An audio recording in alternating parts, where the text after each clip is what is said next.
La petite vidéo du jour, c'est l'unboxing de Ulysse 31. Voilà la figurine vintage en métal. Voilà. Hop. Donc elle a un petit peu souffert là au niveau du rabat. On constate déjà sur la face de la boîte que c'est Ulysses et pas Ulysse, tu vois, et que Ulysse est orthographié avec une faute d'orthographe. Alors il y a plusieurs boîtes. Celle-là, c'est une boîte Made in Singapour. Voilà. Donc le copyright 81 et tout. Donc sur le côté, pareil, Ulysse, hop.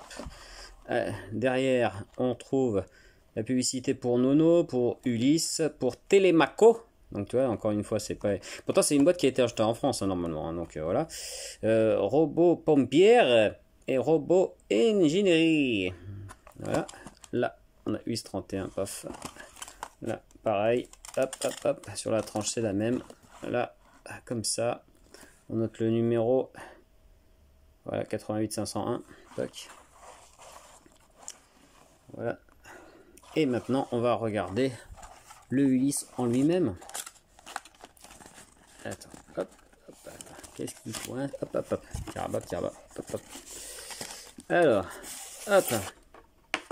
Alors, là, c'est pas ma plaque d'origine, c'est moi qui en ai rajouté une parce que malheureusement, elle était manquante. Hein, bon, voilà. Donc, nous avons la figurine. Nous avons là la version de son épée laser en version juste laser. Voilà, hop. Et puis la version épée. Le Ulysse, hop, en lui-même, donc est métallique. Hein. Donc voilà, hop. Hop, hop, hop. Vous voyez, souvent il est très abîmé quand il a souffert. Souvent il manque sa cape. Voilà. Souvent aussi ça a été égratigné, hein, la peinture, avec le frottis et tout ça. Et il ne faut pas oublier aussi le communicateur là qui tient la cape. Voilà. Le holster qui permet de mettre donc la version flingue. Voilà, bon, il y a un petit peu de jeu. Hein. Hop. Voilà. Ah, tiens, d'ailleurs, je constate qu'il a été recollé, mon Ulysse. Il n'est pas nickel. Hein. Ah. Ah, de ce côté, si ça va. Hop. Donc, sous les pieds, on peut voir hein, quand on arrive à faire la mise au point. Tac. Hop. Poppy. Ulysse 31. Donc la totale, donc ça veut dire que quelqu'un qui trouve ça en brocante et qui ne saurait pas que c'est Ulysse, bah c'est écrit dessus, hein, donc je peux pas dire mieux, hein. Pas d'excuses, hein. Pas de machin d'identification. Est-ce que vous pouvez me dire qui c'est? Bah c'est écrit sous le pied, hein, tout simplement. Ce que j'adore particulièrement aussi, c'est le casque. Alors le casque, voilà, le casque il est mou, vous voyez, c'est un casque mou. Tac tac tac tac tac. Ce qui permet de très facilement le mettre sur le personnage. Voilà.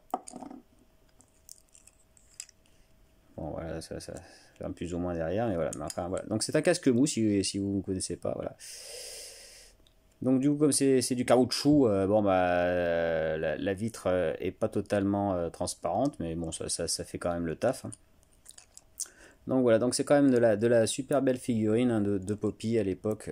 Voilà, donc vous avez Telemac qui a les mêmes comment dire, je ne sais plus mon mot. Enfin c'est la même chose pour Telemac quoi, bref. À part que lui il n'a pas de cap et de communicateur, mais son casque est identique. Voilà. Donc j'imagine que c'est pareil, là tu dois avoir normalement un plastique qui épouse les formes, hein, originellement, mais bon je ne l'ai pas malheureusement. C'est quand même très difficile d'avoir ça. Hop, donc on va le remettre dans la boîte délicatement. Et hop là, voilà le petit, hop, le petit collector Ulysse 31. Donc je vous rappelle qu'il y a des variantes de boîtes. Donc moi en l'occurrence ma boîte c'est pas une boîte française, hein, mais pourtant elle a été bel et bien achetée en France. Hein. Voilà. Allez à la prochaine fois et ce sera pas la Snarf Nigo.